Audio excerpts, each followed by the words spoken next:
भारत के पवित्र 12 ज्योतिर्लिंगों में से छठवें ज्योतिर्लिंग भीमाशंकर में आप सभी का स्वागत है।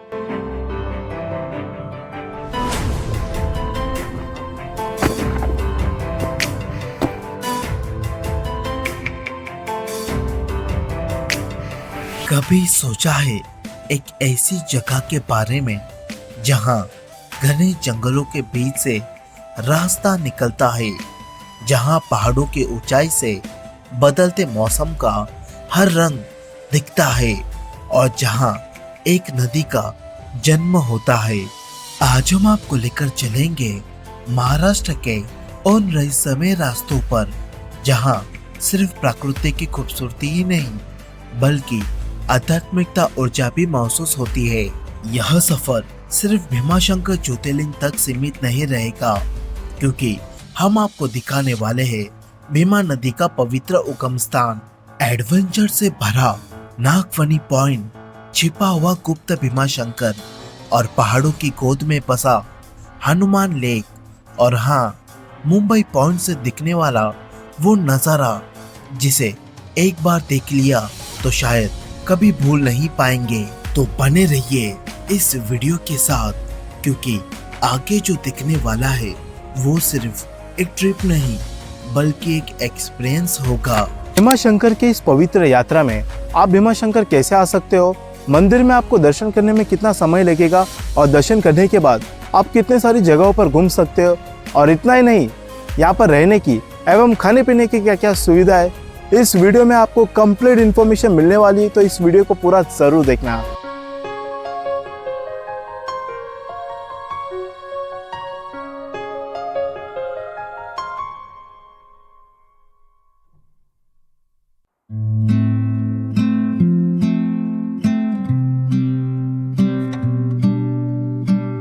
अगर आप मुंबई से भीमाशंकर आना चाहते हैं तो आपको करीब 220 किलोमीटर का सफर तय करना होगा। मैंने इस सफर को अपने स्कूटी से कवर किया और यकीन मानिए ये रोड ट्रिप मेरे लिए एक यादगार अनुभव बन गया। मुंबई से आने के लिए आपके पास दो मुख्य रूट है। मुंबई से निकलकर पुणे राजगुरु नगर से होते हुए आप भीमाशंकर पहुंचते हो और दूसरा मुंबई से निकलकर मालशेज घाट ओतूर से होते हुए आप अंत में भीमाशंकर पहुंचते हो। अभी हम मालशेज घाट पर आ चुके हैं। जब आप भीमाशंकर की ओर जाओगे तो ये जगह आपको रास्ते में ही मिलेगी। यहाँ पर आप देख सकते हो नेचर का आपको डीप वैली व्यू देखने को मिलता है, जो कि भीमाशंकर की यात्रा को और भी खूबसूरत बनाता है। तो इस जगह पर भी आप जरूर विजिट करना। अगर आप ट्रेन से आना चाहते हैं तो सबसे नजदीक का रेलवे स्टेशन पुणे है। यहाँ से आपको बस या टैक्सी लेनी होगी जो करीब 4 से 5 घंटे में भीमाशंकर पहुंचा देगी। तो दोस्तों, 7 घंटे की लॉन्ग राइड के बाद आखिरकार मैं भीमाशंकर पहुंच चुका हूँ और जैसे ही पहुंचा मैंने सीधे होटल में चेक इन कर लिया ताकि थोड़ा फ्रेश हो सकूं। अब बात करते हैं रहने की व्यवस्था की। भीमाशंकर में रहने के लिए महाराष्ट्र गवर्नमेंट की तरफ से यहाँ पर ये MTDC भीमाशंकर रिसोर्ट बना हुआ है। यहाँ पर VIP रूम, फिक्स रूम और डॉर्मेट्री रूम तीनों ही ऑप्शन अवेलेबल है और इसकी बुकिंग आपको ऑनलाइन ही करवाना पड़ता है। अगर आप भीमाशंकर आ रहे हो और चाहते हो कि नेचर के बीच एक बढ़िया और बजट फ्रेंडली जगह पर रुको तो MTDC भीमाशंकर रिसोर्ट आपके लिए एकदम सही ऑप्शन है। ये महाराष्ट्र गवर्नमेंट का ऑफिशियल रिसोर्ट है और खास बात ये है कि भीमाशंकर मंदिर से करीब 10 किलोमीटर पहले ही ये मिल जाता है। यानी मंदिर जाने से पहले अगर आपको ठहरना हो तो यही सबसे बढ़िया जगह है। अब सवाल ये उठता है कि यहाँ रूम बुकिंग कैसे करें। तो दोस्तों, MTDC रिसोर्ट की बुकिंग आप MTDC के ऑफिशियली वेबसाइट से www.mtdc.co से कर सकते हो या फिर सीधे रिसेप्शन पर पहुंचकर ऑन द स्पॉट रूम ले सकते हो।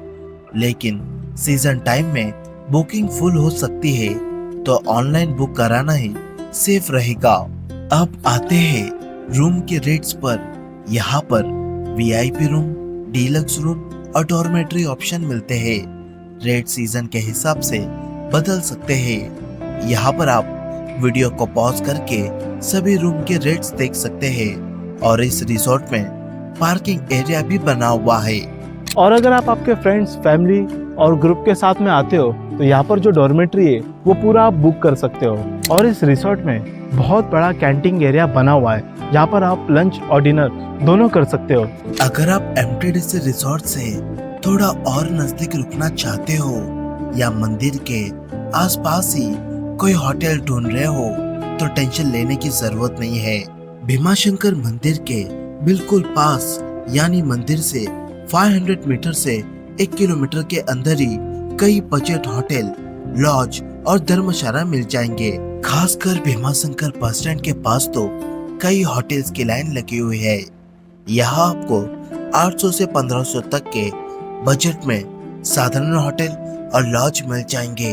अब एक इम्पोर्टेंट बात, अगर आप शनिवार या रविवार को आते हो या फिर शिवरात्रि और सावन महीने में आते हो तो होटल्स के रेट कम से कम 30 से 50% तक बढ़ जाते हैं। मतलब जो कमरा नॉर्मल दिनों में 500 से 1000 का मिल रहा है वो वीकेंड पर 1500 से 1800 तक जा सकता है। इसलिए अगर आप बजट में रहना चाहते हो तो कोशिश करो कि वीकडेज में आओ या फिर पहले से ही ऑनलाइन बुकिंग कर लो।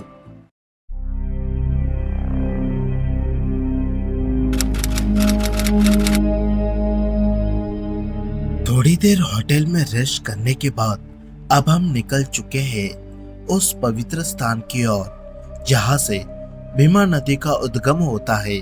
अभी हम भीमा नदी के उगम स्थान पर आ चुके हैं और ये जगह भीमाशंकर मार्केट से मात्र 2 मिनट के ही दूरी पर है। कहा जाता है कि यहाँ से निकलने वाली जल धारा आगे चलकर महाराष्ट्र, कर्नाटक और तेलंगाना से होते हुए कृष्णा नदी में मिल जाती है।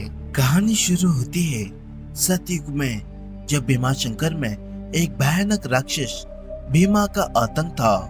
कहते हैं उसने घोर तपस्या करके ब्रह्मा जी से उपाय शक्ति प्राप्त कर ली थी और देवताओं को पराजित करने लगा। जब उसका अत्याचार बढ़ने लगा तब भगवान शिव स्वयं इस स्थान पर प्रकट हुए और भीषण युद्ध के बाद उन्होंने भीमासुर का वध किया। लेकिन इस युद्ध के बाद माता पार्वती के आंसू और भगवान शिव के आशीर्वाद से यहाँ एक नदी का जन्म हुआ जिसे भीमा नदी कहा जाता है। और इस पवित्र जल को आप अपने बोतल में भरकर अपने घर पर भी लेकर जा सकते हैं। भीमा नदी के उद्गम स्थल के पास ही एक छोटा लेकिन बेहद पवित्र मंदिर स्थित है। यह मंदिर किसी बड़े भव्य मंदिर की तरह नहीं दिखता, लेकिन इसकी आध्यात्मिकता इतनी ही गहरी है। लोकल लोगों के लिए ये जगह बहुत ही पवित्र मानी जाती है। यहाँ पर भक्तगण जल अर्पित करते हैं और इस नदी को प्रणाम कर अपनी यात्रा को मंगलमय बनाने की कामना करते हैं। भीमा नदी के उद्गम स्थल की शांति और भक्ति से सराबोर होकर अब हम निकल चुके हैं एक और बेहतरीन लोकेशन की ओर, मुंबई पॉइंट। यह जगह सिर्फ एक व्यू पॉइंट नहीं बल्कि भीमाशंकर के सबसे खूबसूरत सनसेट पॉइंट्स में से एक है। लोग सनसेट देखने के लिए इकट्ठा हो रहे हैं। कुछ लोग फोटो क्लिक कर रहे हैं और कुछ बस चुपचाप इस नजारे को महसूस कर रहे हैं। और ये देखिए, सूरज धीरे धीरे पहाड़ों के पीछे छुपने लगा है, जैसे आसमान में किसी ने सुनहरे रंग को घोल दिया हो। नारंगी, गुलाबी और बैगनी रंग का ऐसा समा जिसे बस महसूस किया जा सकता है। अगर आप यहाँ आए और यह सनसेट मिस कर दिया तो समझिए कि भीमाशंकर की असली जादू नहीं देखा। सनसेट का वो जादुई नजारा देखने के बाद अब हमें चाहिए था कुछ गर्मा गर्म, और इसके लिए हम आ गए भीमाशंकर के लोकल मार्केट में। यह छोटी सी मार्केट भले ही ज्यादा बड़ी ना हो, लेकिन यहाँ की वाइब्स और खुशबू आपको जरूर रोक लेगी। और ये देखिए, यह कोई आम कॉफी नहीं बल्कि चूल्हे की आंच पर बनी देसी स्टाइल कॉफी है। यह आदमी एक हाथ से चूल्हे को घुमा रहा था और उसी फ्लो में कॉफी तैयार कर रहा था। बस इतनी मेहनत से बनी कॉफी को टेस्ट करना तो बनता था। पहला घूंट लेते ही महसूस हुआ कि ठंडी हवा में यह गर्म कॉफी किसी जादू से कम नहीं, एकदम परफेक्ट बैलेंस, न ज्यादा मीठी न ज्यादा फीकी। अब कॉफी के बाद कुछ मीठा होना चाहिए और तभी हमारी नजर पड़ी इस दुकान पर जहां बड़े ही प्यार से बनाए गए थे भीमाशंकर के फेमस मावे के पेड़े। मावे के पेड़े न सिर्फ देखने में शानदार थे बल्कि इनका टेस्ट भी एकदम देसी और ऑथेंटिक था। हल्की मिठास, मावे की खुशबू और मुंह में घुल जाने वाला टेक्सचर। थोड़ा मार्केट एक्सप्लोर करने के बाद हमने हल्का फुल्का डिनर किया क्योंकि कल सुबह हमें जल्दी उठकर भीमाशंकर ज्योतिर्लिंग के दर्शन करने थे। तो बस अब वक्त था आराम करने का ताकि अगली सुबह फ्रेश होकर इस पवित्र जगह की दिव्यता को महसूस कर सके।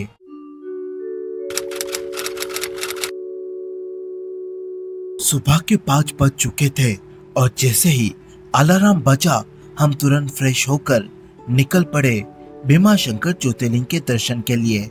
सुबह सुबह का यह माहौल एक अलग ही शांति और ऊर्जा से भरा हुआ था। मंदिर की ओर बढ़ते हुए जैसे जैसे सूरज की पहली किरणें पहाड़ियों पर पड़ रही थी वैसे वैसे माहौल और भी दिव्य होता जा रहा था। हमने दर्शन के लिए लाइन में लगना शुरू किया और धीरे धीरे आगे बढ़ रहे थे। लाइन में लगे हुए हमारी नजर इस बोर्ड पर पड़ी जिसमें साफ लिखा था कि मंदिर में पारंपरिक और सम्मानजनक वेशभूषा में ही प्रवेश करें। यह देखकर अच्छा लगा कि भारतीय संस्कृति को यहाँ इतनी अहमियत दी जाती है।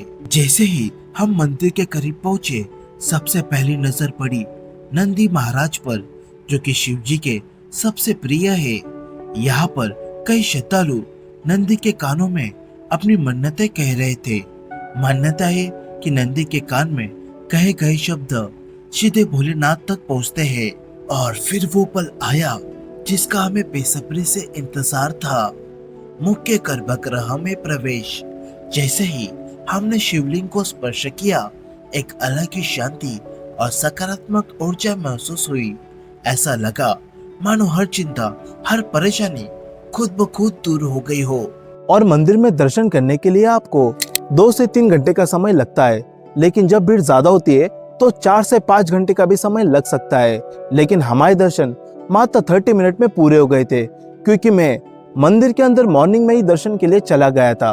अगर आप भी यहाँ पर आने का प्लान बना रहे हो तो मॉर्निंग में ही मंदिर के अंदर दर्शन के लिए चले जाना। दर्शन के बाद हम मंदिर के परिसर में आए जहाँ भक्तगण तस्वीर ले रहे थे और तभी हमारी नजर पड़ी इस विशाल त्रिशूल पर जो भगवान शिव के शक्ति और ऊर्जा का प्रतीक है। भक्तगण दर्शन के बाद इस त्रिशूल के सामने फोटो क्लिक करवाना नहीं भूलते। भीमाशंकर मंदिर न केवल एक धार्मिक स्थल है बल्कि इसे ऐतिहासिक और प्राकृतिक दृष्टि से भी बहुत ही महत्वपूर्ण माना जाता है। यह मंदिर नागर शैली में बना हुआ है और इसे 12 ज्योतिर्लिंगों में से एक होने का गौरव प्राप्त है। क्या आपको पता है कि भीमाशंकर ज्योतिर्लिंग से जुड़ी एक रोचक कथा भी है। कहते हैं कि जब भीमासुर ने अपनी शक्तियों से देवताओं को पराजित करना शुरू किया तो सभी देवता भगवान शिव की शरण में आए। भोलेनाथ ने तब इस स्थान पर अवतरित होकर भीमासुर का वध किया और यही स्वयंभू ज्योतिर्लिंग के रूप में प्रकट हुए।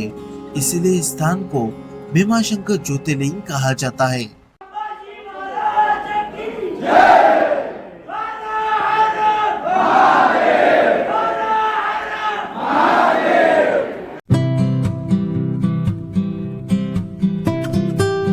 भीमाशंकर मंदिर के दर्शन के बाद अब हमारी अगली मंजिल थी गुप्त भीमाशंकर। लेकिन ये कोई आसान रास्ता नहीं था। घने जंगलों और सकरी पगडंडियों से होते हुए हमें इस पवित्र स्थान तक पहुंचना था।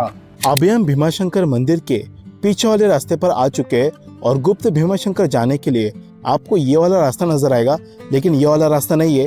और इस रास्ते के पास ही में ये कच्चा रास्ता नजर आएगा और यहाँ पर ये बोर्ड भी बना हुआ है और इसी रास्ते से आपको सीधे गुप्त भीमाशंकर की ओर जाना होता है। गुप्त भीमाशंकर मेन मंदिर से 2.5 किलोमीटर दूर है और आपको ऐसे जंगल से होते हुए जाना होता है और रास्ते में आपको अलग अलग प्रकार के पेड़ पौधे देखने को मिलेंगे और इतना ही नहीं, साथ ही में आपको अलग अलग पक्षियों की आवाज भी सुनाई में मिलेगी, जो कि आपकी यात्रा को और भी एडवेंचरस बना देगी। जैसे जैसे हम आगे बढ़ रहे थे, चारों तरफ हरियाली ही हरियाली थी और पक्षियों की मधुर आवाजें माहौल को और भी रहस्यमय बना रही थी।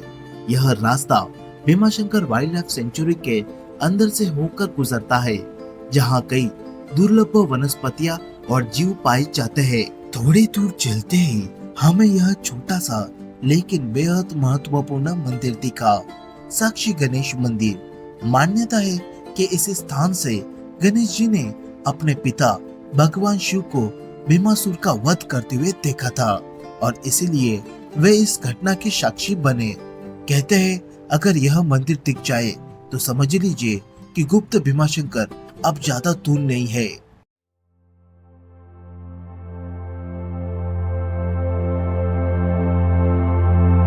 फाइनली हम गुप्त भीमाशंकर के पास में पहुंच चुके हैं और मेन मंदिर से यहाँ तक पहुंचने के लिए 30 मिनट का समय लगता है। और आखिरकार हम पहुंच चुके थे गुप्त भीमाशंकर। यहाँ का दृश्य किसी रहस्यमय कहानी से कम नहीं था।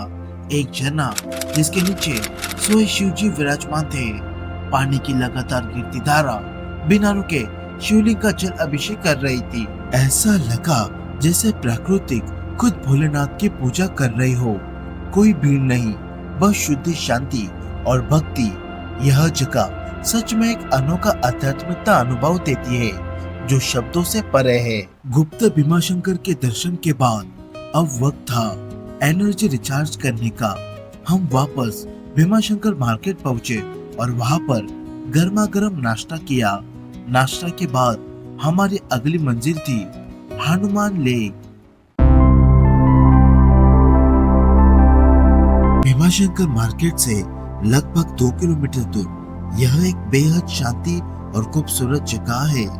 सुनसान रास्तों से होते हुए इस झील की ओर बढ़ रहे थे, जहां सिर्फ पेड़ों की सरसराहट और पक्षियों की आवाज सुनाई दे रही थी। अभी हम हनुमान लेक के पास में आ चुके हैं और भीमाशंकर मार्केट से यहाँ पर आने के लिए आपको 20 से 25 मिनट का समय लगता है।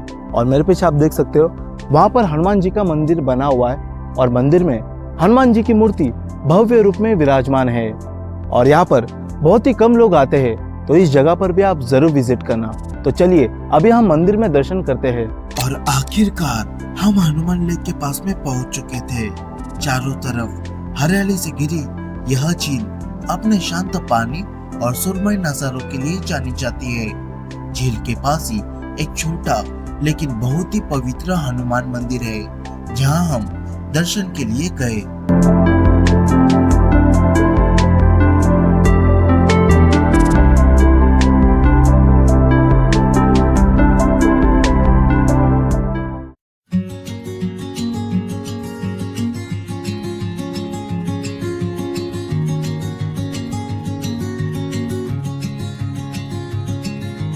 मंदिर में दर्शन करने के बाद अब वक्त था इस यात्रा के सबसे रोमांचक पड़ाव नागफनी पॉइंट की ओर बढ़ने का।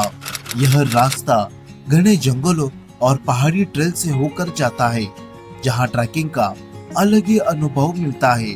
ऊपर खबड़ रास्ते से होते हुए हम धीरे धीरे ऊपर चढ़ रहे थे।